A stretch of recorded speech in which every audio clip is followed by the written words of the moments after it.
Olá, bom dia, meus caros irmãos, queridos devotos e devotas, um feliz e abençoado sábado para vocês.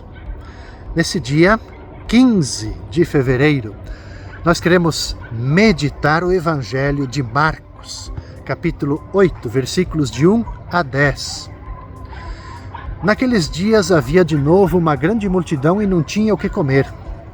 Jesus chamou os discípulos e disse: Tenho compaixão dessa multidão, porque já faz 3 dias que está comigo e não tem nada para comer. Se eu os mandar para casa sem comer, vão desmaiar pelo caminho, porque muitos deles vieram de longe. E os discípulos disseram: Como poderia alguém saciá-los de pão aqui no deserto?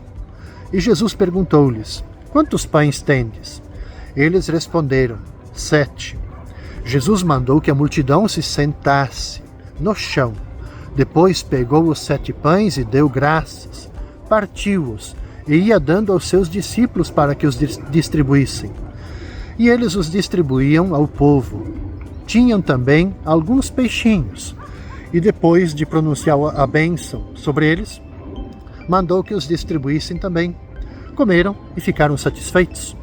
E recolheram 7 cestos com os pedaços que sobraram. Eram 4.000 mais ou menos. E Jesus os despediu.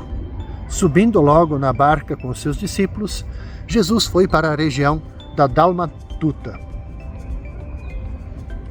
Veja, caros irmãos, o relato da multiplicação dos pães é um exemplo bem simbólico de como Cristo ele supre todas as nossas necessidades, as minhas, as suas.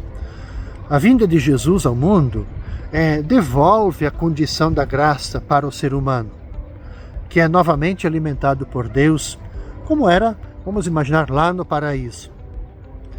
É curioso que o Evangelho de Marcos apresenta 2 narrativas da distribuição dos pães e peixes. Essa aqui, no capítulo 8, e tem outra narrativa que nós há poucos dias meditamos, que está lá no capítulo 6, a partir dos versículos 30, 33, por aí. Nós não sabemos assim exatamente se se trata do mesmo episódio ou se o evento milagroso se repetiu. A gente pode ficar imaginando aqui, pela ação de Jesus, que provavelmente tenha se repetido, e mais do que 2 vezes, visto que Jesus era constantemente seguido pela multidão por uma região deserta, onde é difícil encontrar alimento. Isso sem mencionar que a maioria dos que o seguiam eram pobres. Entre um evento e outro narrado por Marcos, a gente vê pequenas diferenças, certamente, claro, carregadas de simbolismo, compreendido pelos leitores da época. Por exemplo, o número de pães varia, 5 na primeira distribuição e agora 7. Assim como o número de pessoas, 4 ou 5.000. E o mais curioso, a quantidade de cestos da sobra, 12 cestos antes e agora 7 cestos. A gente pode se perguntar, será apenas uma questão de matemática isso? Enfim, nos 2 textos, facilmente se pode ver uma alusão, claro, à refeição eucarística, tal como ela era celebrada pela comunidade judeu-helenística da Cesareia, em cujo seio nasceu o Evangelho de Marcos. O evangelista ele parece querer destacar a multiplicação dos pães como uma prefiguração da Eucaristia cristã e das suas implicações a favor dos pagãos. Porque no próprio Evangelho está dito, está anotado, alguns vieram de longe. E além disso, a compaixão de Jesus é suscitada pela miséria física daquela gente que andava com ele havia 3 dias. É este sentimento de compaixão que provoca o milagre.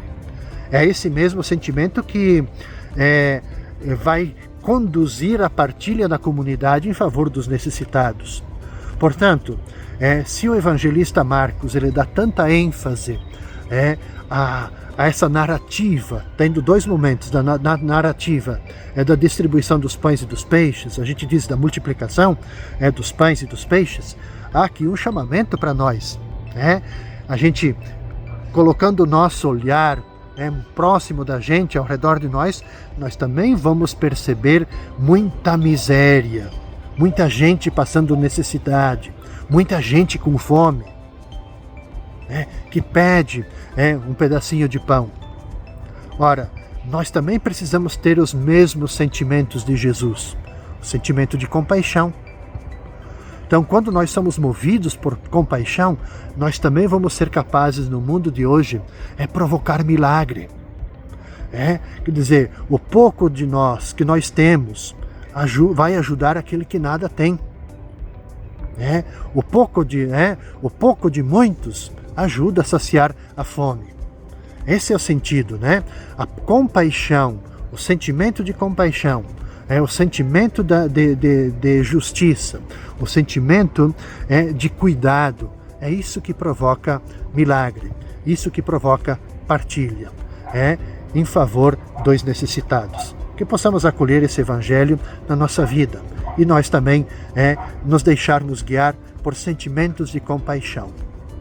Vamos recordar o evangelho que ouvimos na quinta-feira, aliás, na sexta-feira. Jesus tem feito bem todas as coisas. Da mesma forma nós, vamos procurar fazer bem todas as coisas. E uma das coisas que nós podemos fazer bem, sim, é termos sentimentos de compaixão. Desejo a vocês um abençoado sábado. Convido novamente a participar das celebrações neste final de semana ali no Santuário Santo Antônio ou em outra comunidade. Nós vamos nos encontrar segunda-feira neste mesmo horário. Desejo todo o bem, toda a paz e a proteção de Santo Antônio para vocês. Paz e bem!